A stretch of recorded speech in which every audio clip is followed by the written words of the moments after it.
Reincarnated with the strongest system. Chapter 431, Second Top Priority. It had been several days since Connor had returned to the capital city of Gladiolus to manage the affairs of the Hellan kingdom. Working beside him was none other than the son of the Prime Minister, Brendan. Connor liked the boy's work ethics and even thought about formally inviting him to be a member of Dias because of his outstanding management skills. However, he didn't do that because he still didn't trust him completely. For now, Connor decided to observe him and see if he could find any weaknesses that he could exploit to make the teenager become a loyal member of Dias. "How is the migration of survivors coming along?" Connor asked. Brendan stood and bowed respectfully before giving an answer.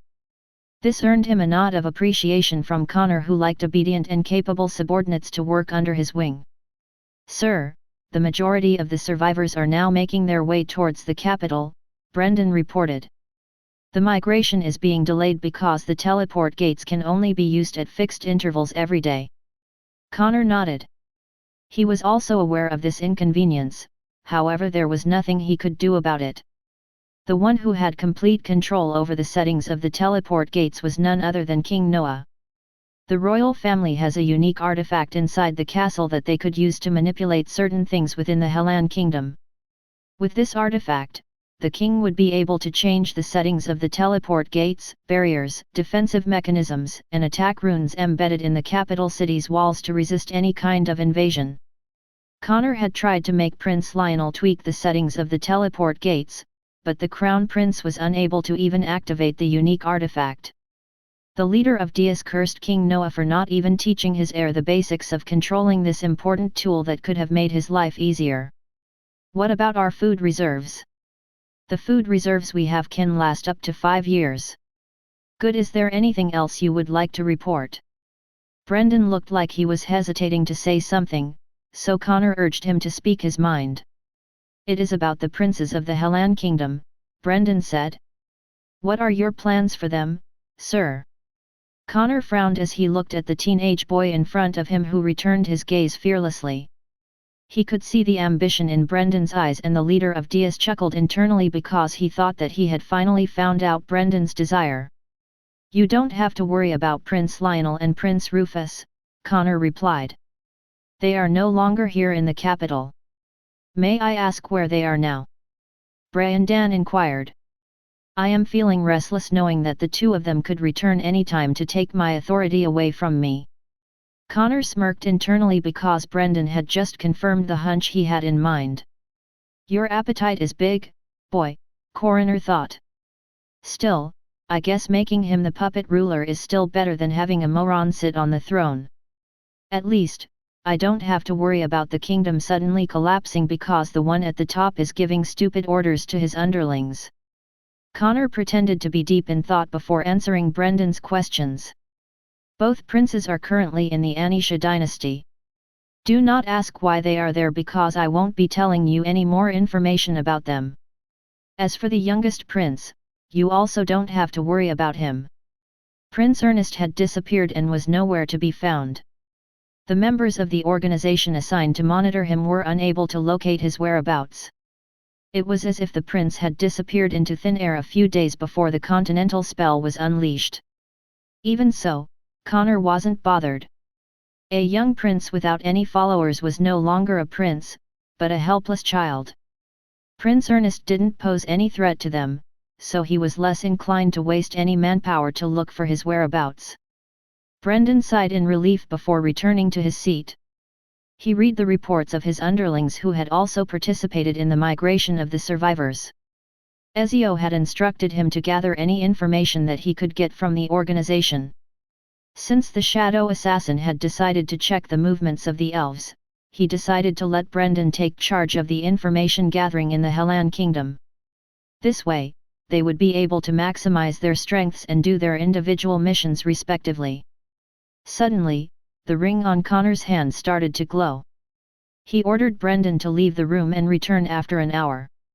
The latter obeyed and left the leader of Dias to his devices. "Report," Connor ordered as Callum's image projected in front of him. "Sir, there are no signs of the young knight commander in the Hellan kingdom," Callum reported. We've already asked around using our vast network and no signs of him have been seen anywhere. Connor tapped the top of his desk as he thought of what to do next. Having William as an ally would allow him to form a non-aggression pact with Princess Sidney and the Creator Empire. This was tantamount to having a possible ally in order to attack the elves using the hammer and anvil military strategy. Connor would act as the decoy and allow the elves to focus their forces on him, while Princess Sidney and the Creator Empire would hit them from the back. When their prey had been cornered, with no place to run, that is when Connor would unleash his trump card and annihilate all the pointy-eared bastards who dared to step inside his territory. For that to happen, he would need to talk to William. At that exact moment the door opened and a man who seemed to be in his early 30s entered the room with a smile. "Sir, there is something that I'd like to discuss with you," the man said as he walked towards Connor. "Floyd, you should really know how to knock before you enter my office," Connor replied in displeasure. "I am in the middle of an important talk. You barging in like this makes things difficult for me." "Important talk? Sounds interesting," Floyd's smile widened. "Go on, Sir Connor. Tell me the details of this important talk. Perhaps I can be of assistance to you. Before that, can you tell me why you are here instead of focusing on the task that I have given to you?" "It is exactly because of this task that I came here to see you, sir. I've run into some difficulties along the way and I require some more resources and, perhaps, an audience with the creator of the Super Soldier Project."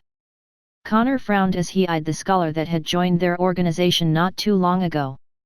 Floyd was the one responsible for building the laboratory in the barony of Brantford, which William had ransacked. "Resources that I can give you," Connor replied. "However, an audience with the creator of the Super Soldier Project? Just what do you want to discuss with her?" Floyd didn't wait for Connor's invitation and directly sat on the chair beside his table. What she wrote was truly amazing. Only a true genius would be able to come up with a way to turn ordinary beasts and humans into killing machines that are very hard to kill. "I want to discuss with her on how to enhance the capabilities of the super soldiers and further increase their fighting prowess." "You want to meet the creator to discuss a way to make the super soldiers more powerful?" "Exactly." Floyd nodded. "Now that I've told you the reason for my visit, tell me more about this important talk that you were having with Sir Callum over there." Floyd waved at Callum's projection and the latter snorted back at him. Connor and Callum both didn't like Floyd's disrespectful attitude, but they had to admit that he was a very capable individual. This was why the two tolerated him to a certain extent even though the scholar always brute-forced his demands on the two of them. "We are talking about how to have a dialogue with the youngest knight commander of the Hellan Kingdom. Do you know him? Isn't he the disciple of the genius who created the Super Soldier Project?" Floyd's expression became animated. "Yes. William von Ainsworth is also Celine's one and only disciple," Connor explained. "We have been looking for him, but his whereabouts are currently unknown. Because of this, I plan to head over to Lont to talk to her personally." "Nonsense!" Floyd replied in a righteous tone. "As the branch leader of our organization, you don't have to go out of your way to meet with Celine. Since I also want to meet and talk to her, why don't you give me this task? With this, you will be hitting two birds with one stone. I'm sure that you have many important matters that need your attention." "Right, sir." Connor eyed the sorcerer as he considered his proposal. Floyd idolized Celine and had read all of the research documents that she had worked on while she was still active in the affairs of the organization. Floyd had always wanted to meet his idol. Connor and Callum were aware of this, but since Celine had secluded herself in Lont and asked not to be disturbed, they didn't tell the scholar about her whereabouts. "Can I trust you to do this task properly?" "Of course, sir. I promise that I won't let you down. Give me all the information about this William and I'll handle this task perfectly." Connor pondered a bit before passing a few documents to Floyd for him to read and understand the things they know about Celine's sole disciple. "I'll assign people to accompany you. Just make sure to be polite and don't use any kind of THRE. It's fine, sir. Floyd waved his hand to cut off Connor's reminder. I am a meticulous person. I'll make sure to accomplish this task without fail. As for the men you are going to assign to me, I don't need them. I'll bring my own subordinates to meet with Lady Selene. Connor reined in the anger that was starting to rise in his chest. The only reason he was holding himself back from giving Floyd a slap on the face was due to the fact that the Super Soldier project was in its final phases. Conflicts at such a crucial stage would not benefit his organization, so he decided to just clench his fists under the table to stop himself from beating up the man in front of him. Well then, please, send these resources to my laboratory, sir, Floyd said as he placed a scroll on top of the table. I'll be taking my leave, and no, you don't have to see me to the door. I can do it myself. Have a good day, Sir Connor. Floyd left the room in a hurry. He seemed to be very excited about the opportunity of finally meeting Selene. Connor watched him go with a cold expression on his face. Callum, who saw the exchange, lightly cleared his throat in order to catch his leader's attention. Sir, are you sure this is a good idea? Callum asked. Selene might not like Floyd's pushy attitude. Although he is annoying, it is true that the Super Soldier project is important to us, Connor said after organizing his thoughts. It might be a good idea to let them meet once. Selene is his idol, so I don't think that he will do anything to harm her or offend her. Callum sighed and reluctantly nodded his head. For some reason, he had a very bad feeling about Floyd's meeting with Selene. Connor also shared his opinion, but he believed that the scholar wouldn't overstep his bounds. After all, Floyd wasn't much of a fighter. He was a scholar, so fighting was something he let his subordinates do. As long as Floyd didn't do anything stupid, Connor was confident that he could patch things up with Selene if he gave her suitable compensation. The leader of Dias rubbed his forehead to ease the anxiety he was feeling. Their first priority was to find the monument that would lead them to the Undying Lands. The second was the Super Soldier project that they would use to fight against the elves. As long as these two things were in his control, he wouldn't have to worry when the temporary alliances fell apart after dealing with the elven army. Connor called for Brendan once again to continue their work in dealing with the current problems that the Hellan Kingdom was facing. If not for the fact that two foreign invaders had trespassed his domain, the entire continent would have already been under his complete control. He didn't care about the process. All he cared about was the result. And the result he wanted was the one-sided massacre of the elven race whom he hated to the bone. Chapter 432, So, you chose, death. A week later, Floyd brought 100 men with him to travel to Lont. He still needed to tie up a few loose ends in his laboratory and assigned his subordinates to take care of the experimental subjects that were currently in their final stage. Floyd was aware that Selene was a powerful dark sorceress. Although he idolized her, he was someone who would do anything to get what he wanted. It doesn't matter if he used force, schemes, or deceit to get his way. As long as it worked, he was fine with it. Since that was the case, he decided to bring his seasoned elites to assist him in his endeavor. Although settling things peacefully was the ideal result, having a plan B when things didn't go his way was a very normal thing for him to do. Anyone who wielded dark magic should always be treated with caution. What people didn't know was that dark magic had two branches. Dark magic, the regular dark magic which most dark magicians were capable of using, and true dark magic that was imbued by the power of the ancients. If a dark magician and a true practitioner of the dark arts fought, the winner would always be the latter.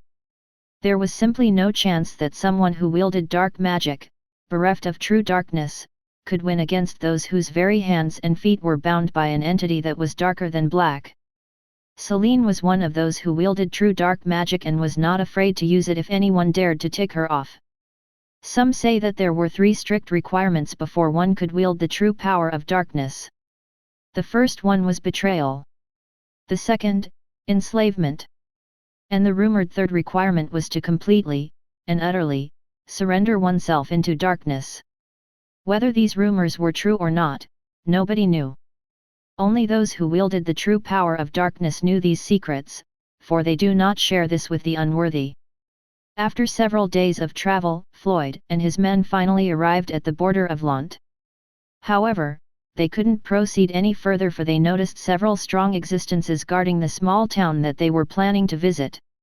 A millennial beast and over a dozen wyverns, one of Floyd's subordinates said with a frown. What kind of town is this?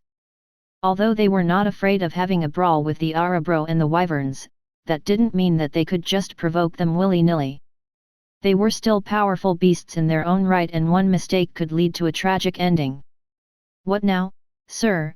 A skinny man wearing a black robe asked. Floyd frowned. The reason why he brought 100 men with him was to ensure that he could subdue Selene if their talk got out of hand. He had no intention of sending them to fight against these strong beasts and risk any casualties on their side. Cal, Kaz, Kurt, Floyd called out. Sir. 3 men with identical faces stepped forward and bowed their heads respectfully. Cal. You have already met Selene in the past, right? Floyd inquired. Yes, sir, Cal replied. I've delivered 2 letters to her under Sir Connor's order. Good. Now, give this letter to her. Make sure to wait for her reply before you return to me. Yes, sir. Cal took the letter and merged with the ground. He and his brothers had the unique ability to become completely one with the earth. This allowed them to travel unimpeded to many places. Because of this, they were assigned many missions to spy on and infiltrate heavily guarded locations that other people wouldn't be able to bypass. Floyd smiled because he couldn't wait to meet his idol in the flesh. He just hoped that Selene would agree to his request. That way, he wouldn't be forced to use his plan B. Selene was lazing around on her sofa when she heard a knock on her door. She immediately stood up because the knock that was used was the hidden code made by the members of the organization when they planned to communicate with each other. When she opened the door, she didn't see anyone, but she wasn't the least bit bothered by it. She casually picked up the letter that was left on the doorstep and read its contents. Upgrading the Super Soldier Project. Selene mused. So, someone picked up the research I tossed aside when I was still active in the organization. Connor also wanted to meet with William to talk to him. Selene read everything in the letter and frowned. She had no intention of working with the organization at this point in time because she was only interested in dealing with the elves. Aside from helping them with the creation of the artificial miasma and giving them some half-finished projects, like the Super Soldier Project, Selene had chosen to distance herself from them. She devoted herself to doing experiments after receiving the organization's payment of the extremely rare ingredients that she had lost because of the unexpected attack of the golden-scaled crocodile. Selene had also busied herself in training William, so she didn't have time to participate in the discussions and planning with Indias. Also, the fact that Connor wanted to meet her disciple made her raise her guard. If possible, she didn't want William to meet Connor at this point in time. Selene was afraid that William would immediately become hostile with the leader of Dias after what their organization had done to his family and kingdom. The beautiful elf entered her house once more to write a short letter, which she left on her doorstep. A minute after Selene closed the door, the letter merged with the ground and disappeared completely. She dares to refuse my proposal. Floyd read Selene's handwritten letter with a dumbfounded expression. How absurd! Such a waste of God-given talent. This won't do. Floyd carefully folded Selene's letter before placing it inside his storage ring. If I remember correctly, that William boy had 2 cousins, Floyd thought. Selene might change her mind if I take them as hostages. I'm sure she doesn't want her disciple to feel sad, so she will compromise and agree to talk with me face to face. He then stared at the town in the distance as he decided to proceed with Plan B. Cal, Kaz, Kurt, Floyd said. Go pay a visit to the Ainsworth residence first. Capture any red-haired person you see and bring them here. One of them is a teenage boy, the other, a child not more than 5 years old. If you are discovered, escape immediately. Do I make myself clear? Yes, sir," the triplets said in unison before they merged with the ground. They were Dia's best infiltration agents that could practically go anywhere because they had mastered being one with the earth. Floyd believed that if any of them wanted to escape, no one in the small town of Lont could stop them. "Iya!" Eve shouted as she pointed her small wooden stick forward. The 7 ducklings, and 1 goose, followed behind her, as they marched around the garden of the Ainsworth residence. To think that I, the feared millennial beast of the eastern regions, would become a beast companion of a little girl. If my acquaintances discover this, I'm going to die in shame. The white goose lamented his fate as he followed Eve around like a pet. While the white goose was weeping internally, it felt something off with the surroundings. As a millennial beast that specialized in sensing magic and spiritual power, it immediately noticed the unwanted pests that had intruded upon the Ainsworth residence. One of them made a beeline towards Eve, while the other 2 made their way to the main residence. Eve and the ducklings were unaware of the approaching danger and were parading around the garden like little soldiers off to war. The white goose was not far behind them and was paying close attention to the person that was buried deep beneath the earth. Such an adorable little child, Kel, the eldest of the 3 triplets thought as he observed Eve from the ground. He didn't snatch Eve right away because he was scanning the surroundings for possible dangers that he may have overlooked. As one of the organization's best infiltration agents, their specialty was infiltrating heavily guarded places. Being cautious was part of their creed. After observing his surroundings for 5 minutes, Kel deemed that it was safe to continue his mission. He had already scanned the ducklings that were following the little girl around like obedient children. They were just ordinary livestock, and Kel didn't pay too much attention to them. Even the white goose that was trailing a few steps behind them was nothing special. After making sure that the coast was clear, he finally moved in to capture his target. Half of Kel's body emerged from the ground. He then stretched out his hand to grab the adorable girl and drag her away by force. He was just about to grab Eve's arm when a white blur appeared in front of her. Instead of grabbing Eve, Kel grabbed the neck of the white goose who was looking at him with disdain. "So, you chose death," the white goose said in a tone filled with malice. It had long wanted to vent out the frustrations in its heart. With such a good opportunity at hand, how could it possibly let it go? A blood-curdling scream rang out from the garden of the Ainsworth residence, making anyone who heard it shiver. Not long after, 2 more screams reverberated from within the main residence. Eve was currently lying on the ground asleep and being protected by her 7 ducklings. The white goose had cast a sleeping spell on her, because it was afraid that David would once again descend from the heavens if he showed Eve something that might give her trauma. The 3 screams continued to resound within the town of Lont for 2 full minutes before the surroundings quieted down. Vlad walked out of the main residence holding a man in each hand. He then tossed them aside as if they were pieces of trash before returning inside the house. Jekyll arrived just in time to see his father close the door. He then stared at the 2 unconscious men who had ghastly expressions on their faces. The dentist of Lont grabbed the 2 men before proceeding to the garden.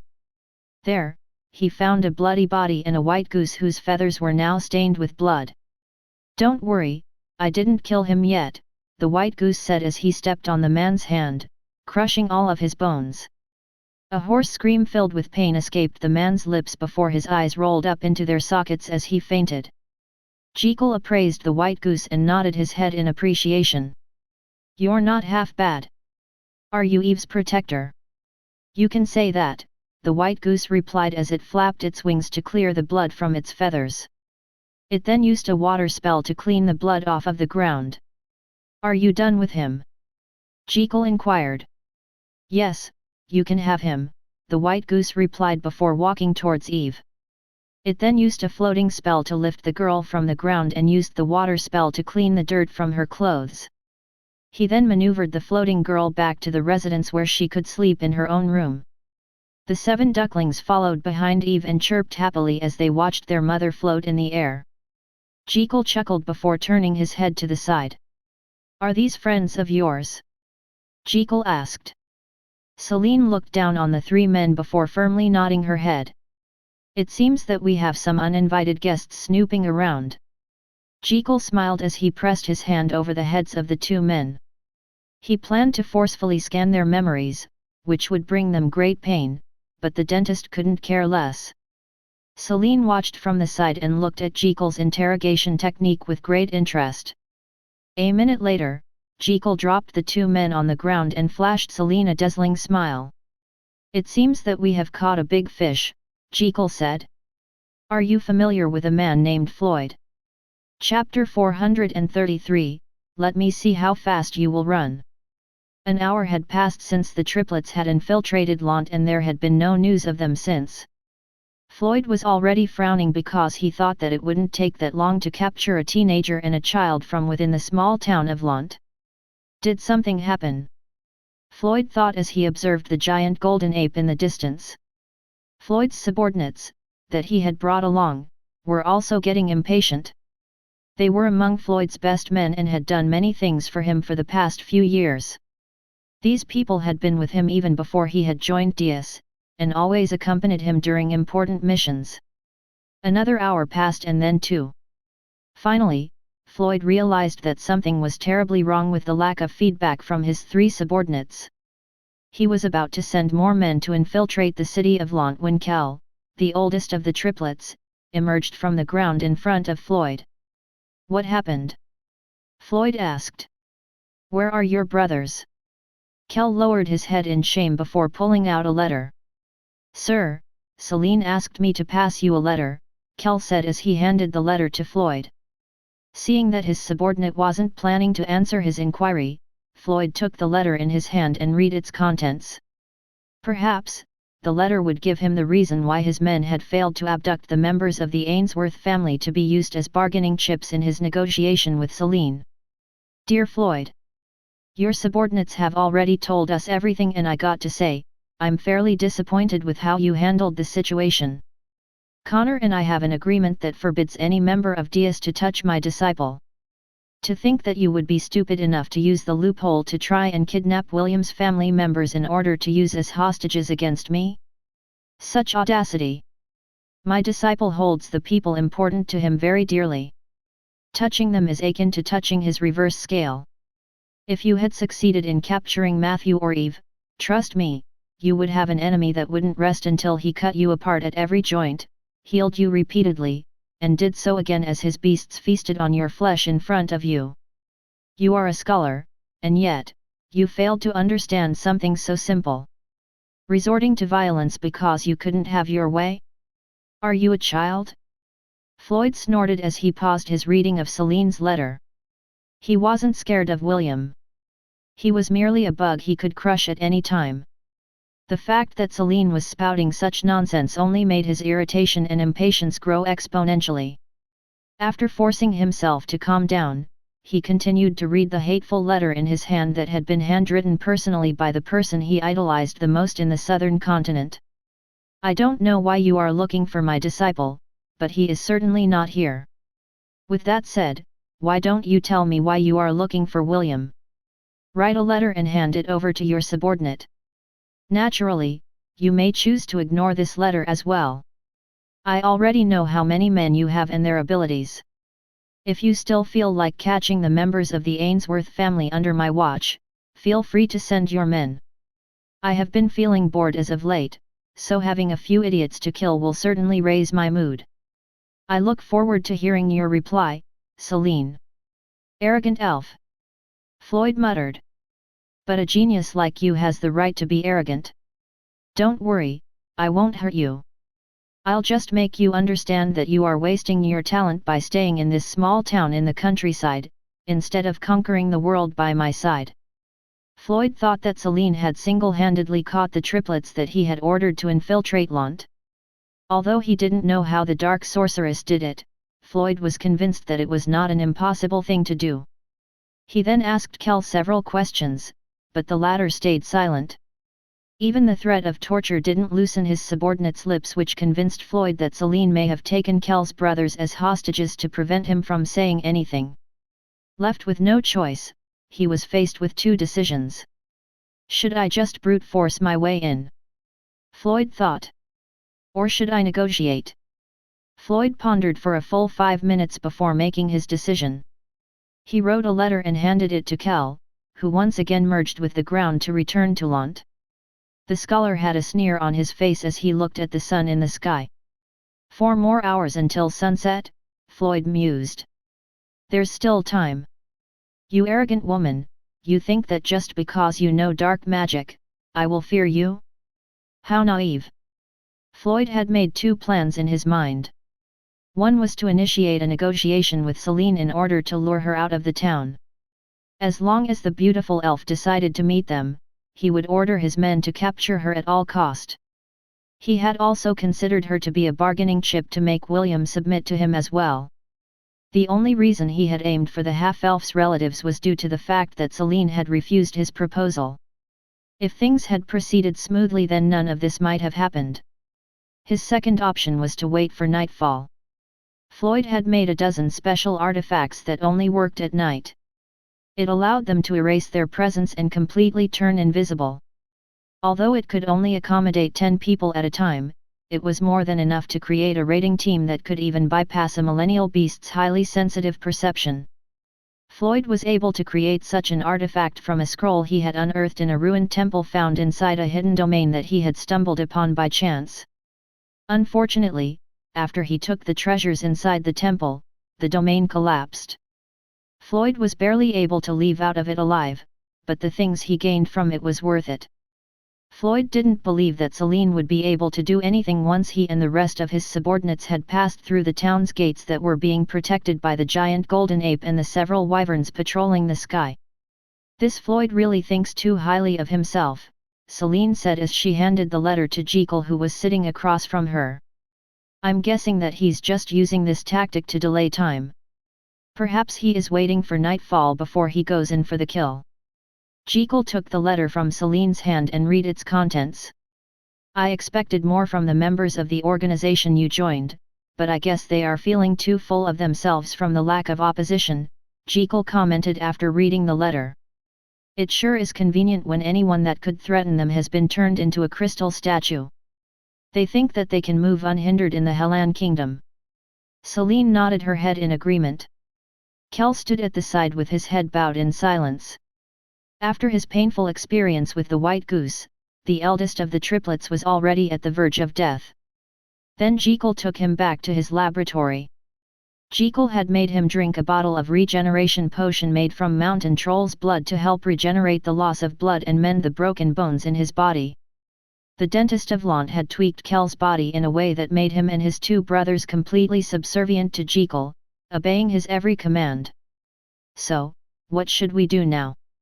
Celine asked as she eyed the smiling dentist in front of her. After seeing Jekyll's true form, Celine felt more at ease about being able to protect Lont because her ally was a force to be reckoned with. If they were to add Vlad into the equation, then Floyd's group was like a group of small puppies facing off against a dinosaur. Having more subordinates is always a good thing, Jekyll replied with an award-winning smile. These triplets are good. Their skills are very unique and are quite useful. If Floyd has more men like them, I would be more than happy to take them all in. Jekyll looked at Celine mischievously. He was like a little boy that had been given some toys on his birthday and was on the lookout for more. Celine gave Jekyll a refreshing smile as she nodded her head in understanding. Although she was a member of the organization, she didn't like people barging into her home turf uninvited. Also, Floyd's purpose was to make her and her only disciple submit to him by force.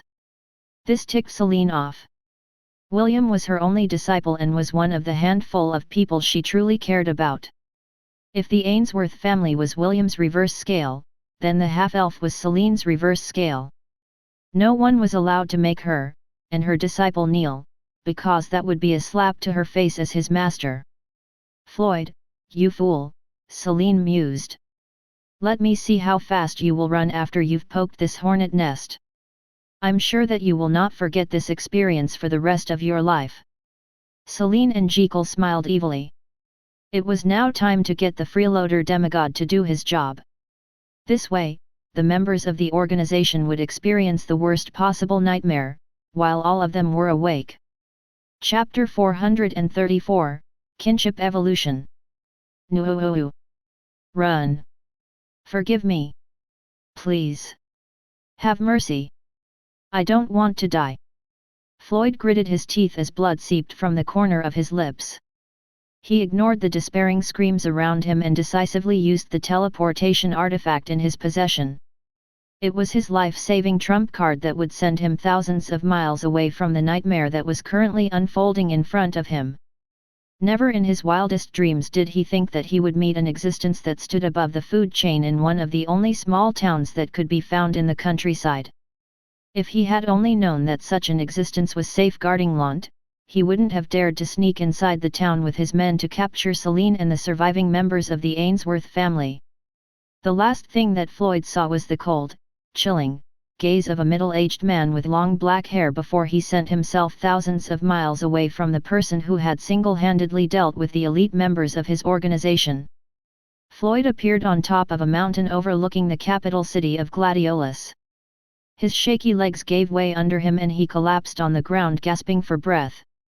"Curse you, Celine!" Floyd gnashed his teeth in anger. He had seen the beautiful elf with her arms crossed over her chest while looking at his and his men's suffering. Celine didn't even bother to hide the disdain on her face. It was as if she was telling Floyd that he was an idiot for even thinking of going against her. The scholar cursed Celine's name over and over again until he finally calmed down. He was quite worried about the fate of his subordinates, but he didn't dare return to Lont to see if any of them had managed to escape. Floyd had barely escaped with his life, so he wasn't too optimistic about the survival of his men. He was at a loss about what to do because the traumatic experience was still fresh in his mind. The disheveled scholar stared at the city in the distance with a dazed expression. Only when the sun rose from the east did he start to stir. Floyd stood and walked in the direction of his lab with shaky steps. Clearly, even after a few hours of meditation, he still wasn't able to clear his mind from the penetrating stare of the demigod that had wormed its way inside his heart and soul. "Dark Thrash!" Wendy ordered. A 3-meter-tall, black husky, with blue lightning bolts streaked through its fur, and steel blades shaped like wings on its back and front legs, charged with incredible speed at its targets. Wendy sat firmly on its back as the tip of her spear thrust forward. Flashes of lightning illuminated the surroundings as Thor twisted its body to the side. Moments later, the black husky reappeared a few meters away from its target. The upper half of the blue-scaled Naga's body slid to the side before collapsing on the ground. Blue blood spurted in the air like a fountain as the boss monster of the 20th floor died under Thor's and Wendy's special attack. Wendy patted her new mount, Thor, and praised it for doing a good job as they looked at the monster they had felled together. Unlike the Goblin Crypt, the monsters in the dungeon of Atlantis don't turn into particles of light when they died. Their corpses remain after they were killed, and would be absorbed by the dungeon after an hour if left alone. Perhaps this is due to the dungeon's high rank, or perhaps it was due to other factors. Right now, William and the system didn't have enough information about high-rank dungeons in his world. They were planning to visit other dungeons to investigate more and compare it to the unusual traits of the dungeon of Atlantis. William threw the corpse through a portal that led to his 1000-beast domain. He had already assigned some goblin warriors and centaurs, that specialized in dismantling beast corpses, to handle the dirty work. Ragnar sat beside Ash and looked at this scene with a calm expression. However, that was only on the surface. If one looked at its back, its tail was wagging excitedly left and right as if it was itching to join in the action and kill some boss monsters as well. After the two finished their growth phase, their ranks immediately jumped to Class B, Mid, beasts. However, it didn't end there. For some reason, the king chess piece resonated within William's spiritual world and unlocked a special function that became available to his familia members. This function was called Kinship Evolution. William already had this skill in his quick-shot shepherd job class, but he still hadn't assigned any skill points to it. He had been so busy crafting acid bombs for his aerial cavalry that he didn't have the time to upgrade the level of his quick-shot shepherd job class. His alchemist job class had reached its max level just a day ago, which also marked the completion of his acid bomb project.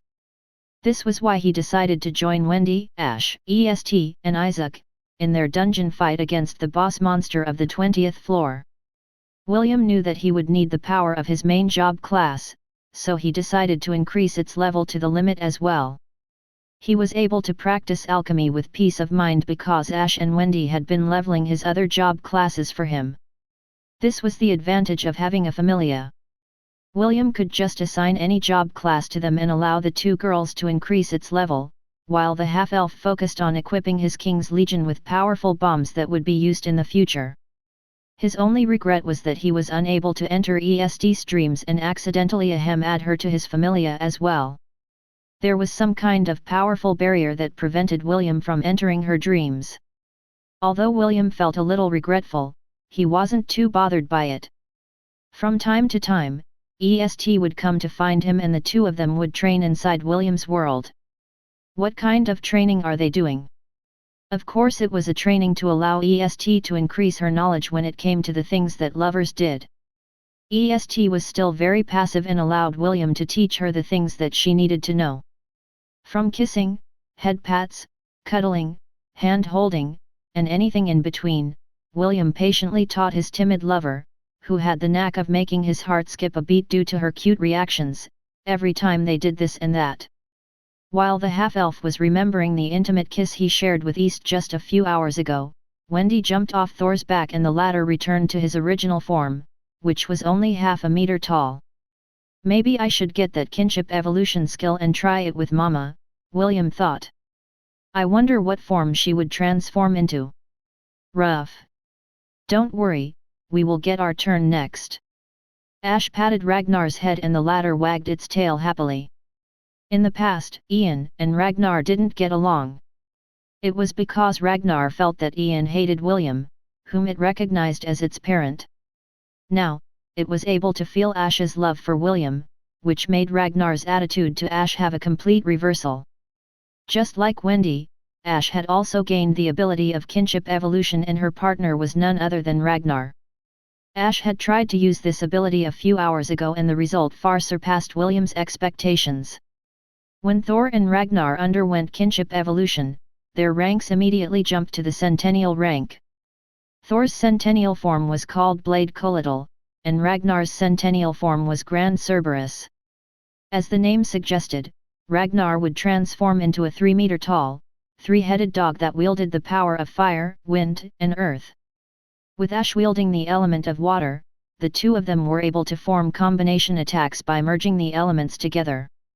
EST felt very jealous about this because she knew that the two beasts were William's kids, born from his blood. Technically, they were his babies and two of these babies were now chummy with William's other lovers, which made her feel left out. Because of this, William promised her that he would ask Dia if she was willing to become EST's companion, once she woke up.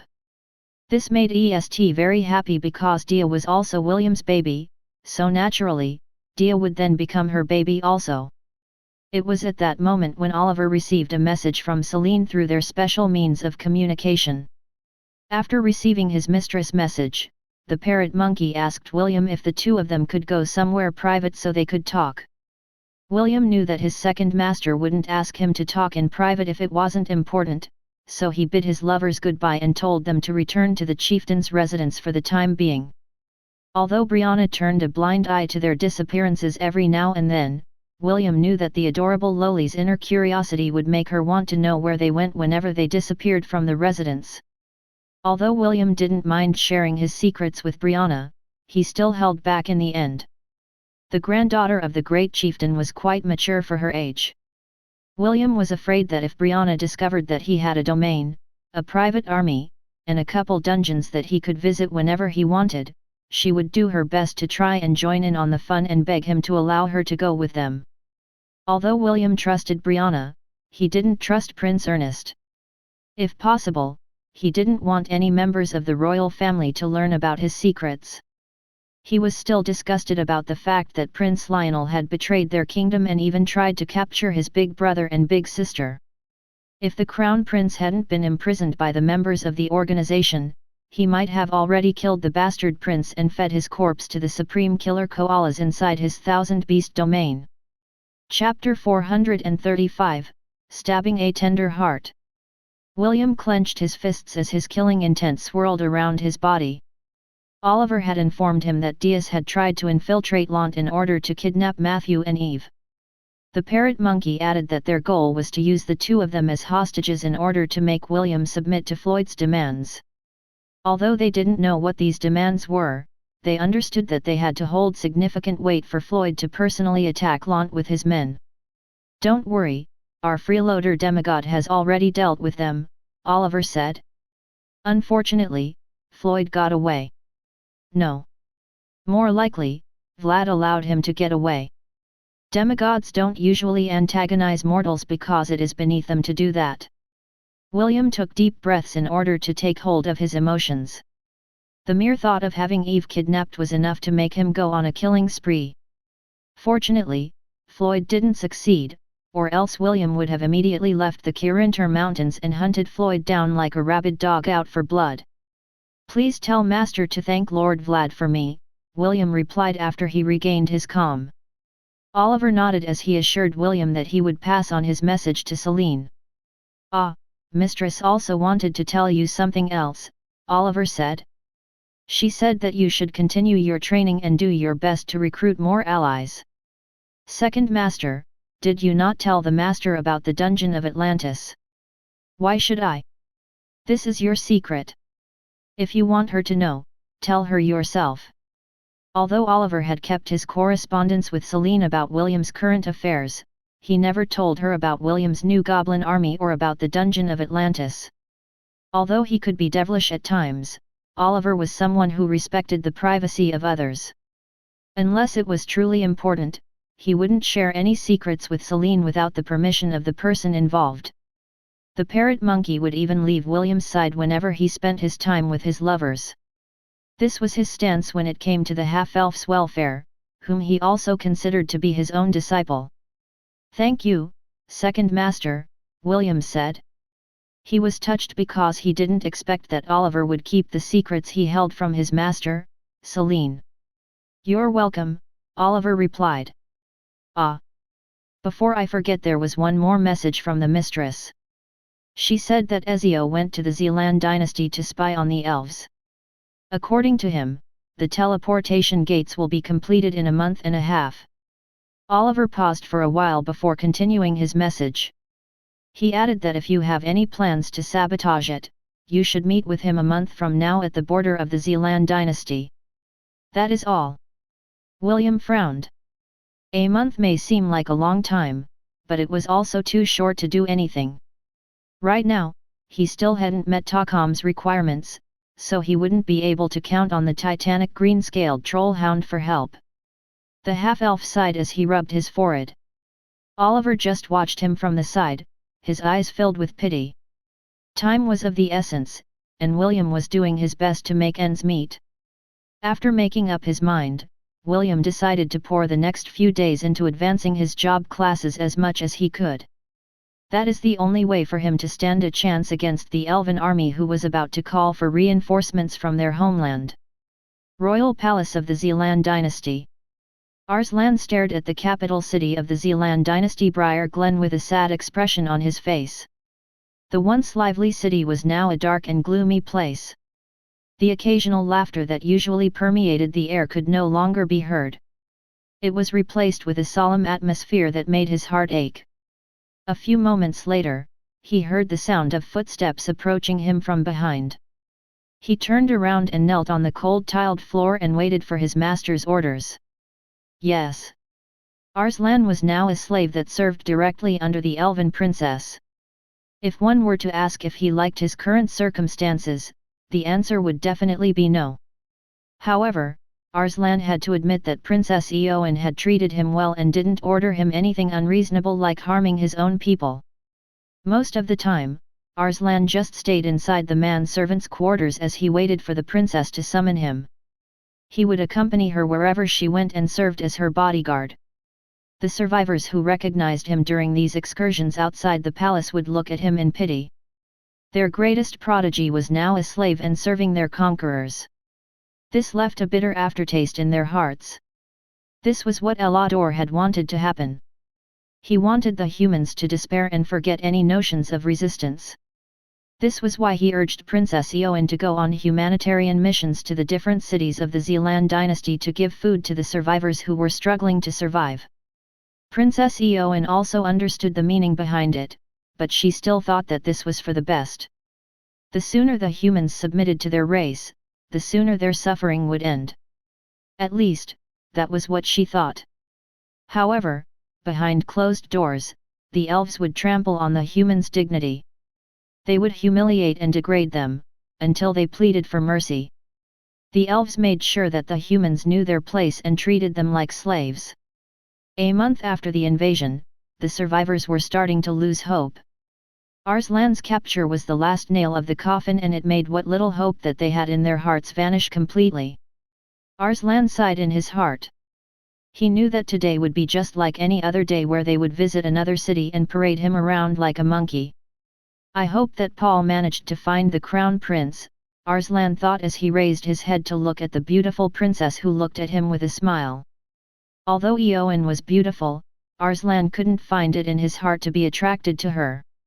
How could he possibly hold tender feelings to the elven princess whose race had made their lives a living hell? No. Love and affection were not the things he needed. What he wanted was a blade. A sharp, and cold, blade that would end the life of this beautiful princess who was now standing in front of him. Although he knew that the princess was innocent, this was the only way he could vent out his anger for the deaths of the children in the capital. Children that had died due to the neglect of the elves. Innocents that had been treated like trash until their dying breath. But that was not the end of it. The elves would gather these bodies and throw them outside the city gates where a giant pit was dug. There they would be set ablaze until only ashes were left. Sounds like a proper burial? It would seem that way. Unfortunately, the elves had other things in mind. In that very same pit where the ashes of his people were being kept, ash golems would emerge. These 3-meter-tall golems were Class B, high, beasts that the elves were planning to use as cannon fodder for the upcoming war with the Hellan Kingdom and the Kreator Empire. Arslan had watched this phenomenon happen countless times already. Every time it happened, his hatred for the elves would increase. He prayed, with every fiber of his being, that an opportunity would come. An opportunity that would allow him to personally kill Elandorr or the elven princess by his side. Princess Eowyn felt someone staring intently behind her. She then turned her head to look at Arslan with a smile. Just one chance, Arslan thought as he smiled back at the innocent princess whose beauty was coveted by all of the young elves in the Silver Moon continent. All I need is one chance to send you to the afterlife. I wonder, will you still smile at me as I slit your throat in front of your people? Arslan's smile deepened. He looked forward to the day where he would personally stab his blade right into the elven princess' tender heart. Chapter 436, Wars Doesn't Prove Who's Right or Wrong Part 1. Empress Sidonie lazily opened her eyes as she looked outside the window of her room. A sigh escaped her lips as she looked towards the west, where the Hellan Kingdom was located. The kingdom where her beloved half-elf currently resided. I bet you the entire Anisha dynasty that he's not thinking about you. Morgana teased Sidonie from within their shared mindscape. Her other half would always look to the west whenever her mind wandered. I know, Empress Sidonie replied. Right now, we are too insignificant to catch his attention. Should we attack the Hellan Kingdom? That way, Darling will be forced to pay attention to us.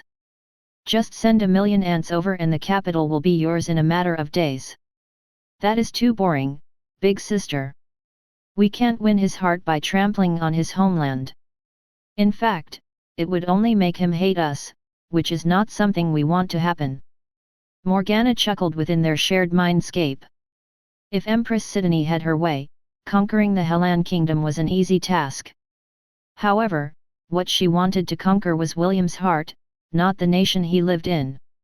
Several chess pieces are still missing, Empress Sidonie said as she walked towards the window.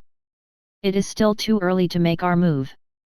Besides, there are still the elves that are currently having fun in the Zealand dynasty. Ah, the elves! They will make good slaves. We should get some for the feisty boys in the Creator Empire. Have you noticed? Prince Jason is making it very obvious that he wants to pin you down in his bed. He's not qualified, Empress Sidonie replied as she thought of her ambitious cousin. How about you, big sister? Are you interested in him? Ha ha ha. Surely you jest? The only one that I want to ravage me is Darling. Prince Jason may be handsome, and an excellent warrior, but my heart only beats for Darling. Empress Sidonie smiled sweetly. The power of lust was slowly awakening inside her body. Her desire to make William fall head over heels for her would sometimes cloud her reason, but thanks to her strong willpower, she was able to brush it away. Love and lust had a very thin boundary between them. What Empress Sidonie wanted was love. Morgana wanted lust. They loved, and lusted over, the same man, and it was driving both girls to do things they had never done before. It was driving them to feel things they have never felt before. Sidonie, the elves will finish their teleportation gates in less than 2 months. Our side needs 2 months. If we don't act soon, the advantage we have will be for naught. Our warriors may be strong, but they are still young. When the elven reinforcements arrive, it will be too late to do anything. Don't worry, big sister, Sidonie replied with a calm expression. I already thought of a way to deal with that matter. Oh? Pray do tell. Don't hide things from me. Empress Sidonie giggled as her eyes looked at the setting sun. How could she possibly allow the elves to have their way? In her eyes, they were just chess pieces that she could use to make her game of love much more interesting. William's flying carriage landed at the Ainsworth residence. It had been 2 weeks since Oliver had passed Ezio's message to him, and he had done everything that he could in that span of time. Since he was able to access the dungeon of Atlantis no matter where he was, he decided to return to the town of Lont in order to formulate his plan to prevent the elves from completing their teleportation gates. Will! Eve shouted as she ran towards William, who had just stepped out of the flying carriage. William grinned as he picked up his beloved niece and spun her around, making the little girl giggle in happiness. 7 ducklings chirped from beside his feet as if telling him to put their mama down. The white goose, on the other hand, stayed a few meters away from William and gave him an appraising glance. Not the same, but similar, the white goose thought as he used his sensitive senses to examine the half-elf who was showering Eve with kisses on her cheeks. Unlike Eve, who was overflowing with spiritual power, William's presence was only average. However, due to the white goose being at the peak of the millennial rank, it was able to subtly feel the power of the divinities within William's body. This made it consider William as someone that it needed to take precaution against, because for some odd reason, it had a feeling that even if it used its full power, it wouldn't be able to defeat the half-elf in a one-on-one battle. Were you a good girl while I was away? William asked. Yes. Eve nodded her head like a good girl. Good. I will give you your favorite lollipops later. Yay! William grinned as he carried his niece back inside the house. Ash, Wendy, and Isaac followed behind him. The 4 girls already knew how much William cared for his family members. Seeing William spoiling Eve made them think that the half-elf would definitely dote on his own children when they were born. The Ainsworth residence became a lively place after William's arrival. Leah and Isaac worked together in the kitchen to prepare a feast for everyone. Crown Prince Alaric and Princess Ayla also arrived at the residence in order to meet and talk with William. They brought Paul along, so the latter could finally meet the person whom Prince Alaric had mentioned several times during their stay in the town of Lont. It's good to see you again, cousin. Prince Alaric greeted with a smile. William smiled and made a gesture for Alaric, Ayla, and Paul to join them at the dining table. You came at the right time, William replied. I was planning to look for you later after lunch to talk about important matters. The smile on Prince Alaric's face widened because he had a hunch about what William's important talk was about. Good. Prince Alaric nodded. I look forward to our discussion later. The two teenagers exchanged a knowing glance with each other before committing themselves to enjoying the feast that Leah and Isaac had prepared. The atmosphere was quite lively. No one talked about the invaders or the hardships that they were currently facing. Everyone knew that this was not the place for that and simply enjoyed each other's company. 2 hours later, William and his entourage, Celine, Jekyll, Prince Alaric, Princess Ayla, and Paul, sat in the conference room inside the residence. All of them looked at William and waited for him to start their discussion. William briefly scanned the faces of everyone in the room. The smiles from earlier were gone, and everyone had serious expressions on their faces. The half-elf knew that now was a good time to start the discussion, so he finally told them the reason he had returned to Lont. Right now, there is only a month remaining before the teleportation gates of the elves begin their operation, William said. We can't allow this to happen, so I have decided to go to the Zealand dynasty and meet up with Fourth Master to destroy it. William then glanced at the crown prince who was forced to flee from his own dynasty. He knew that if he wanted to increase his chances of success, he would need people who were familiar with the lands and cities of the Zealand dynasty. That way, he would be able to effectively initiate an attack whenever he wanted. William had long wanted to test his mettle against the elven prodigies that his master had praised many years ago during his training. He wanted to know just how strong they were. That way, he could make an assessment to know if his own private force would be able to deal a devastating blow to their forces when they clashed on the battlefield. Chapter 437, Wars Doesn't Prove Who's Right or Wrong Part 2. Allow me to introduce to you one of the most loyal subjects of our dynasty, Prince Alaric said as he glanced at the boy that was seated by his side. This is Paul Collins. He is one of the royal guards assigned to protect the family. Paul stood from his seat and bowed towards William. It is an honor to finally meet the person that our crown prince had been praising for the past few days. I have heard the story of your valor on the peak of chivalry when you fought against the prince of the Anisha dynasty. I wish I was there to witness it personally. William smiled and gave Paul a brief nod. He didn't know what kind of people served as the royal guards of the Zealand dynasty, but Paul's way with words made William think that being eloquent in the art of flattery was a requirement to serve the royalty of the Zealand dynasty. Thank you for your praise, William replied. If you had been there, you would have definitely been in awe of how awesome I was. That prince from the Anisha dynasty was just a small fry. I could have easily killed him with a single sneeze if I wanted to, but since I planned to be Loki, I decided to just use my weakest attack to defeat him. Paul used all of his willpower to prevent the corner of his lips from twitching. He had just praised William because he wanted to make a good first impression. He didn't expect the half-elf to start boasting of his accomplishments in front of him. Prince Alaric and Princess Ayla, on the other hand, averted their gazes. They were also doing their best not to roll their eyes at William's boastful words. If they believed William's words that using Solile, to completely incinerate his opponent and turn the entire arena into a blazing hell, was being Loki, then the two of them would be complete idiots. If that was being Loki, then what was being High-Key? Obliterating the entire third peak of chivalry? After William finished praising himself, Prince Alaric continued his introduction. Paul is also one of the best scouts of our dynasty. He is very familiar with the terrain and will be a good ally to help you in your endeavors, cousin. Oh? That sounds promising. William eyed Paul and nodded his head in appreciation. He didn't need to hide anything from Prince Alaric because the latter was quick to pick up on things. As you may have already guessed, I plan to go to the Zealand dynasty, William declared. My reason for going there is to sabotage the construction of the teleportation gates that are currently being built by the elves. Since, once that structure is completed, all of us can just plan to roll over and wait for them to chop our heads off one by one.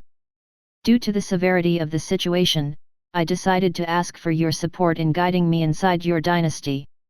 It will be much easier to find our way around if we have a local to guide us in our travels.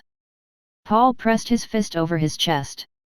I swear upon my family's name that I will risk even my life to assist you, Sir William, to the best of my abilities. William nodded. I cannot promise that I will be able to help you drive the elves away from your dynasty. But, I will certainly do my best to prevent them from calling for more reinforcements. I will count on you, Sir Paul, to find us the best opportunity to conduct our surprise attack. I will do my best, Sir William. Good. That is all I ask. The two teenagers shook hands to seal the deal of their cooperation. Prince Alaric also pressed his hand over theirs to tell them that he would also go with them to fight against the elves. Princess Ayla watched this exchange from the side and made her decision. She would also accompany William to aid him on his mission to fight against the elves. Although she had only spent a short time with her master, Owen, the Life Archon had taught her a lot of powerful spells that she had memorized during her stay in Lont. Princess Ayla believed that she would be able to play an important role in healing the injuries of William and his team when the need arose. Celine and Jekyll exchanged a glance and nodded their heads at the same time. They would also accompany William on this mission and leave the safety of Lont to Vladimir. Once the elves succeeded, although Lont would be safe, the capital of the Hellan kingdom would definitely fall in the hands of the elves after a few weeks if they did not help William with his mission. The beautiful dark sorceress had no love for her race. In fact, she was like Kasaganaga and Connor, who wanted nothing more than to burn the entire Silver Moon continent to the ground. Jekyll's main reason for going was that he couldn't allow William to fight the elves alone. According to Ezio's report, there were at least 6 saint-level fighters, 3 archmages, and 1 grand archmage among the elven forces in the Zealand dynasty. William might be able to deal with the elven prodigies, but against the powerhouses of the elven race, he was just like an egg being thrown at a boulder. Jekyll wouldn't allow the half-elf to suffer miserably in their hands because he had made a promise to William's father. Although his hate for the elves wasn't as extreme as Celine's, Kasaganaga's, and Connor's, he still found them to be an eyesore in his sight. The group discussed until late into the night before dispersing to make their necessary preparations. Just as the sun rose from the east, dozens of flying carriages left the town of Lont. Eve waved at them from the ground as she watched them disappear into the horizon. Leah placed her hand over the small girl's shoulder as she sighed in her heart. She and Matthew had also wanted to go, but William rejected their request. The half-elf insisted that they needed to stay in Lont because Celine and Jekyll were no longer around. Eve needing a caretaker was also a factor. William wasn't too keen on letting other people take care of her while they were away. Because of this, Matthew and Leah could only watch them go as they prayed silently in their hearts. Takam glanced at this flying procession from on top of the Kirintar Mountains. His age-old eyes softened as these brave young warriors went to the front lines to wage war against the invaders of their lands. War doesn't prove who's right or wrong, Takam muttered. It only shows who's left. Chapter 438, Confrontation at the Gate of Beginnings Part 1. Is that the gateway that leads to the labyrinth of the Minotaur race? William asked as he looked at the gigantic gate that was 40 meters tall and 20 meters in width. Yes, Urchitu replied with pride. That gate is called the Gate of Beginnings. It is the gate that leads to the labyrinth where the Minotaur race has built their sanctuary. A/N, William and Urchitu are talking to each other through telepathy. Urchitu was 10 meters tall. It was as big as the diabolical Hell Ape, and the Arabro, Luffy, that protected the town of Lont. The gate was 4 times its size. It was large enough for King Kong and Godzilla to pass through without any problems. Is King -40 meters tall? William inquired. Urchitu shook his head. King Minus is only half my size, but even 10 of me would not be able to be his match. He's that strong. Naturally. He is after all, our sovereign. William nodded his head in understanding. If he was able to gain the help of the Minotaur race, then fighting against the elves would be easier. However, this could not be done at this point in time. A powerful seal had been placed on the giant gates and no one could open it from the outside. Even if one were to use powerful spells and strong physical attacks, the gates wouldn't budge nor would it be destroyed. That was how powerful the enchantments on it were. After several attempts, the elves decided that there was no use in trying to destroy the gate and massacre the Minotaur race while they were weakened. They left the Gate of Beginnings alone as they focused on stabilizing their control over the Zealand dynasty. Suddenly, William's system informed him that several presences were headed in his direction. The half-elf casually opened his map and saw thousands of red dots encircling his position. "Urchitu, they are here," William said as he gazed at the forest in the distance. The giant white ox turned his head to look in the direction where William was looking at and nodded. 5 minutes later, a handsome elf with long blonde hair and grey eyes walked out of the forest alone and looked at William in disdain. "Who are you and what are you doing in the territory of the elves?" "I am your father." "Don't you even know your father's name?" Elandorr narrowed his eyes at the filthy half-elf who dared to taunt him. Just like his father, the young commander of the elves hated half-elves. For him, they were a stain in the bloodline of their race and must be purged from the face of the world. "So, you're not going to name yourself?" Elandorr asked. He eyed William as well as the giant white ox beside him. William smirked as he used his appraisal skill on the arrogant elf who was scanning his surroundings to see if there were any traps or ambushes that waited for him and his elven elites. "Since you want to know my name so badly, then allow me to introduce myself," William replied as he flipped his hair in an arrogant manner. "I am the son of Lady Arwen, the Saintess of the World Tree, and the savior of the elven race, Maxwell von Ainsworth." William paused as he raised his chin arrogantly. "My name is William von Ainsworth." Elandorr frowned as he appraised the half-elf in front of him. Princess Eowyn had approached him a few days ago and informed him that the son of the Saintess was a citizen of the Hellan kingdom. She had also told him William's name and described his facial features, so Elandorr half believed the half-elf's declaration. Murmurs started to spread among the elves hidden in the trees. There had been rumors that their Saintess, Lady Arwen, had given birth many years ago, but there had been no proof of this claim whatsoever. This matter was only known to the elders and patriarchs of the elven clans. This was also why Arwen made the hard decision to call for her husband's twin, Morgan, and have him take William with him back to the southern continent. Not all the elves looked at her son favorably. Some of them even want to take his life. In order to guarantee his safety, Arwen gave birth within the Aenarian family's hidden domain, where none of the other elves were allowed to set foot. The Elven King also helped shield Arwen and her child from pursuers and even secretly assigned royal guards to escort Morgan back to the southern continent. Because of the Elven King's protection, those who wished William dead had no choice but to abandon their plans. They didn't dare provoke both the Elven royal family and the Aenarian family, who was the current head of the Elven Council. Because of this, William had safely departed the Silver Moon continent and left alone to live in Lont ever since.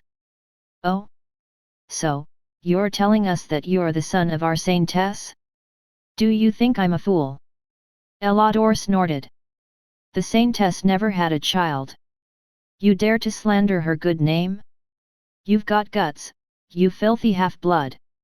William chuckled. "So, this is how you repay the son of your savior? I thought the elves were a righteous and proud race.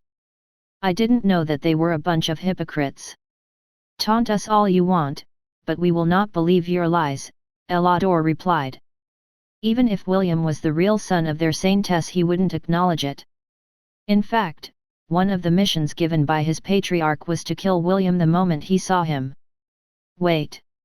A soft voice called out from within the forest. Soon, a beautiful elf with long, honey blonde hair and blue eyes stepped out of the forest and looked at William with a curious glance. "Are you the Knight Commander of the Angorian War Sovereign?" Princess Eowyn asked. She had also been part of the emergency meeting and decided to come along with Elandorr on this operation. The sword saints that guarded her stood behind her back as they, too, eyed William with curiosity. "Yes." William nodded.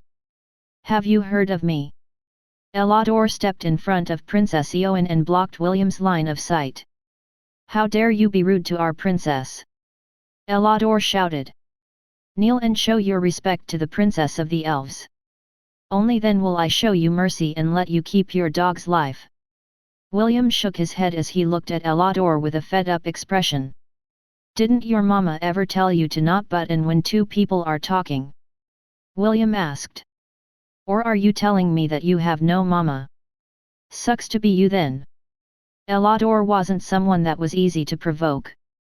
The reason he was preventing William from talking to the princess was because he wanted to eliminate the half-elf as soon as possible. If Princess Eowyn acknowledged him as the son of their saintess, it would be very difficult for him to kill William in front of the elven army. "I've had enough of your nonsense." Elandorr raised his hand and gave the signal to attack. "Kill him. Protect the princess." Several whistling sounds erupted from the forest, as all the elves unleashed their arrows. Elandorr was their commander, and their patriarchs had told them that his word was law. Also, the princess was only a supervisor on this mission. She didn't have the authority to order any of the elves, aside from her entourage, from following her. "And so it begins," William said softly as a fearless smile appeared on his lips. "Urchitu, are you ready to rumble?" Urchitu snorted and stood in front of William. The two of them didn't come here to talk. They came here to beat the crap out of the elves and make them understand that there were some people that they shouldn't provoke, no matter what. Chapter 439, Confrontation at the Gate of Beginnings Part 2. The tinkling sounds of arrows hitting metal resounded at the Gate of Beginnings. Urchitu's white fur glowed in a radiant light as the arrows bounced off its surface. The tall gate behind the giant white ox shimmered as it transferred its protection to the champion of the Minotaur race. Urchitu was standing inside the boundary of the gate, and it could harness its power at will. Right now, Urchitu's defenses were as powerful as the Gate of Beginnings, which had withstood the strongest attack of the Elven Grand Archmage, as well as the Blade Masters who were equivalent to the Saint rank. If their attacks couldn't even leave a dent on the gate, then mere arrows would have no chance of breaching Urchitu's defenses. William stood behind Urchitu with his arms crossed over his chest. They had already devised a plan on how to deal with the pesky elven army, who had no intention of showing them any mercy. As long as Urchitu stood within the boundary of the gate, he was almost invincible. Of course, the giant white ox couldn't stay in this state for too long. The magic and spiritual power of the Gate of Beginnings was tremendous, and it could only harness it for a short period of time, or else its body would explode due to absorbing too much power. Urchitu had told William that it could only last for half an hour before they needed to switch to their backup plan. The half-elf was busy paying attention to the map on his status page to gauge how large an elven force they had lured into the domain of the Minotaur race. "A little more than 2,000, William frowned. "I was expecting more, but I guess they thought that their current forces were enough. I hope the others will be able to accomplish their mission." Elandorr raised his hand to order a halt to the barrage of arrows that had dealt little to no damage to the giant ox who was protecting the half-elf he wanted to kill. "Mages! Open fire!" Elandorr ordered. A shower of elemental spells descended upon Urchitu, who stood in front of the half-elf who was busy eating an apple. William completely ignored the barrage of spells because he knew that Urchitu would be able to handle them all. He wasn't too worried about the elves throwing everything at him. What he was worried about was that the elves would give up and leave him alone. After 3 minutes of bombardment, the spells stopped coming. Smoke rose up in the air as the elves waited to see if their attacks had turned the giant white ox into barbecue. What greeted them was William sitting on a chair, and fanning himself with a feather fan, while eating. He was looking so relaxed, it was as if he was just here to observe his surroundings. Is it already over?" William asked after finishing the apple in his hand. "I thought the elven prodigies were strong. I didn't expect them to be so weak." Tisk. Tisk. "The old grandma in my hometown can easily lift me up and spank my bum until I cry out in pain. But you elves? Tisk, what a bunch of weaklings." William shook his head in dismay and raised his voice so that all the long-eared bastards could hear him. "It's no wonder why my father had to go to the Silver Moon continent to save all of you from the demon race. What a bunch of puss *es. William taunted. My father and I are not afraid of puss *es. Ha ha ha ha ha ha. William's irritating laughter grated the nerves of the elves who were itching to beat him to a pulp. Even Elandorr, who had not reacted to William's taunts earlier, was finding it hard to keep the calm expression on his face as he listened to William's irritating laughter. What is a **SSY? Princess Eowyn asked one of the blade masters by her side. The saint-class warrior averted his gaze and pretended that he didn't hear the princess' inquiry. Princess Eowyn had been raised with love and care. The royal instructors, as well as the saintess, Lady Arwen, didn't teach her anything vulgar, and steered clear from all profanities, lest they influence her in a bad way. Princess Eowyn looked at the laughing half-elf in the distance, and a frown appeared on her beautiful face. Although she didn't understand the coarse words that the half-elf was using, she felt that what William was saying was very rude. Shut up! Elandorr shouted. As expected of a half-elf. Everything that comes out of your mouth is disgusting. As expected of an elf, William replied with a sneer. Your face reminds me of a **SSY. Ha ha ha. Urchito, who was standing in front of William, was fighting the urge to kick the half-elf who was seated beside his feet. Although both of them were on the same side, he felt embarrassed listening to William's vulgar words. So, what are you going to do now? William asked in an arrogant tone. Is this the best that you've got? The half-elf was paying attention to the time. Urchito only had a quarter of an hour before it would reach its limit. Until then, he would do his best to make the elves wish that they could hack him to bits. Princess Eowyn, William called out to the princess that was standing several meters away from Elandorr, and protected by two blade masters. I've heard many things about you from my mother. Princess Eowyn's ears perked up as she heard William's words. Aside from her parents, the elven princess loved Lady Arwen the most.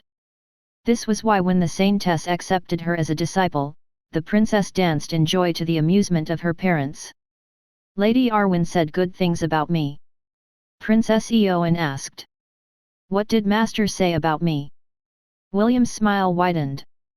Of course, his mother had mentioned her two disciples in her letters, so he had known a few things about the princess.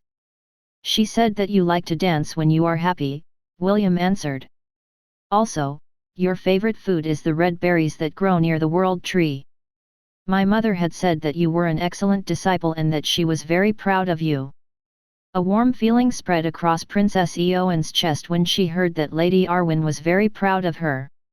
However, that feeling soon disappeared at William's next words. My mother praised the elves for their pride, dignity, and valor, but I don't see those redeeming features among the elves in front of me.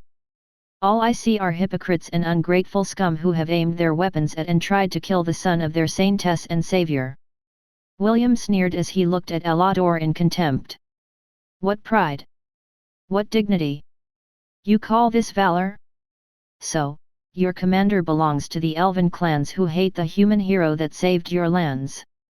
If my father only knew that you were all ungrateful bastards, he would definitely not have even lifted a finger and left you all to be enslaved by the demon race.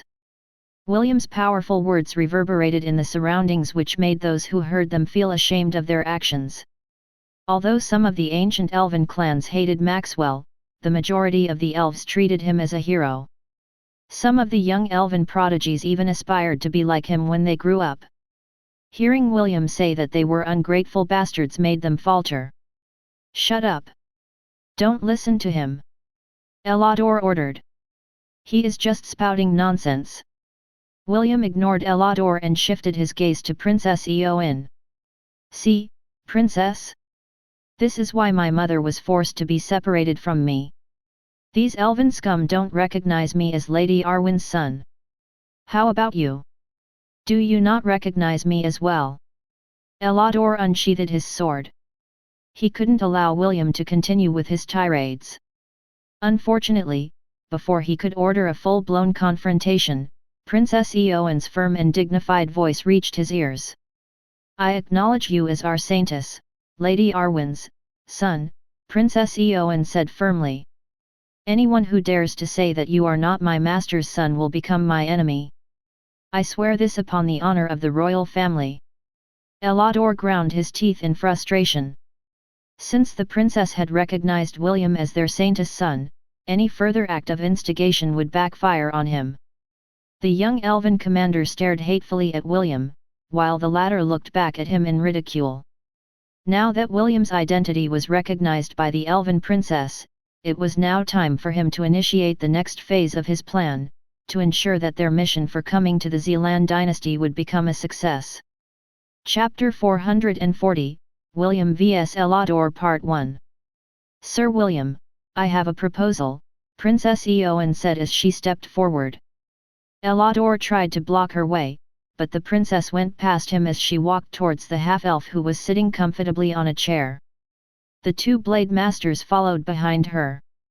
When she was only 20 meters away from William, she finally stopped walking as she eyed her teacher's son with genuine interest. "He has Lady Arwen's eyes," Princess Eowyn thought. "Senior didn't lie to me." Just as Princess Eowyn was appraising William, the latter was appraising her as well.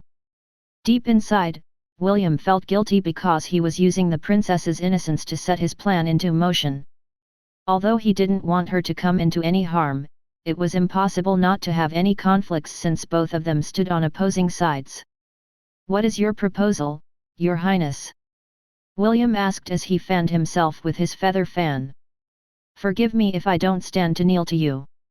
My mood has not been good as of late.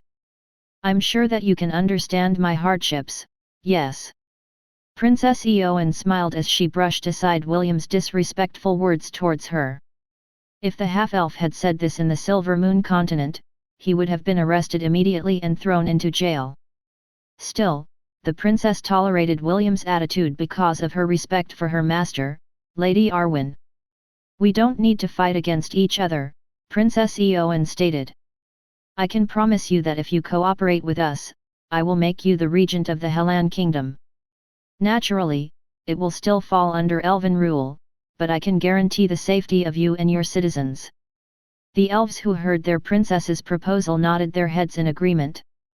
If William was truly the son of their saintess, they would be able to accept his rule as the regent of the human kingdom that would soon fall under their rule. "A tempting offer," William replied with a smile. "However, what if I say no?" "What are you going to do, Your Highness?" "Sir William, I am only the supervisor of this expedition, and my authority is limited," Princess Eowyn. "Bestowing you the regency of the Hellan kingdom was already outside of my jurisdiction. However, on behalf of Lady Arwen, and your father, the savior of the elven race, Lord Maxwell, I am willing to use the full authority of the royal family to confer upon you this title and authority." The elven princess looked at William pleadingly.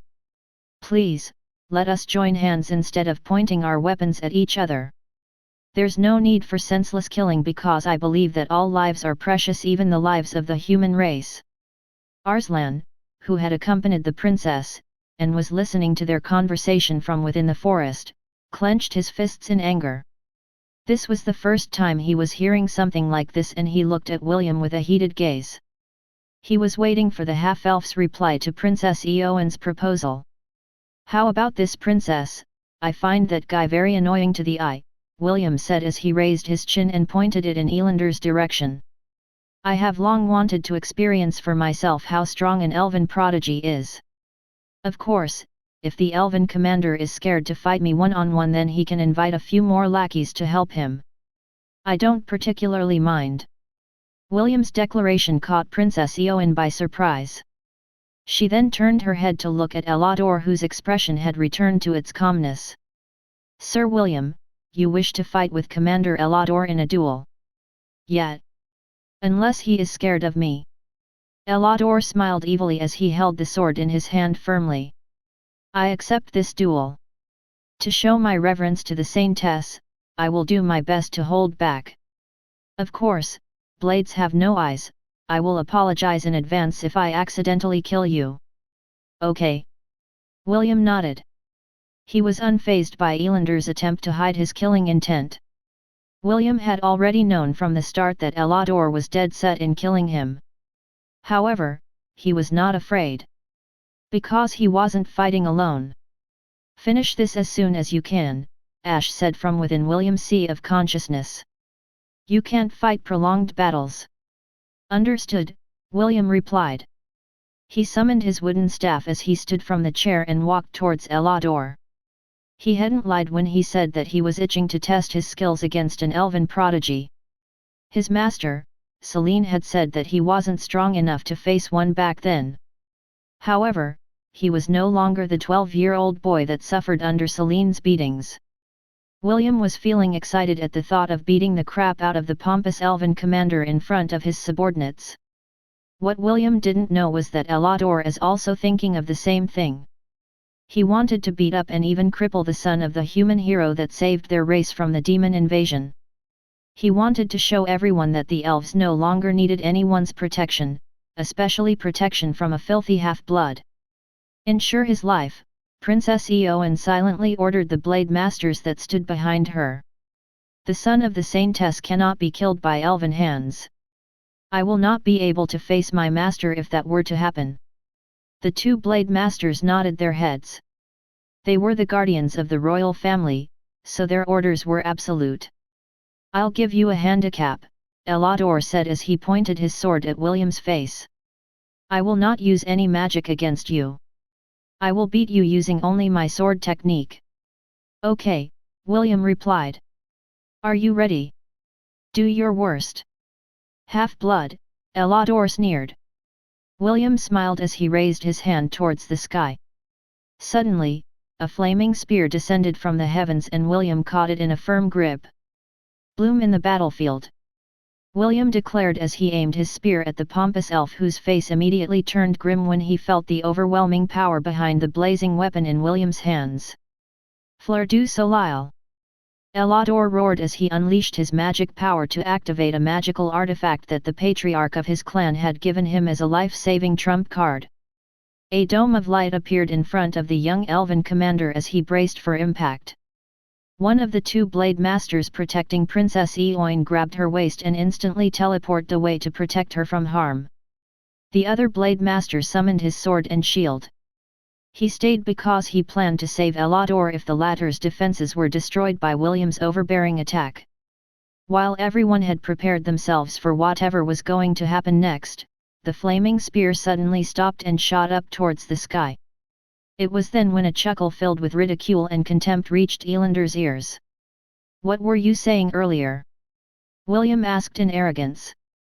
"You're going to give me a handicap and not use your magic powers? It hasn't even been half a minute and you already used your magic." William raised a finger and wagged it side to side. "Do not make promises you can't keep. Have you woken up from your daydream, you pompous little prick?"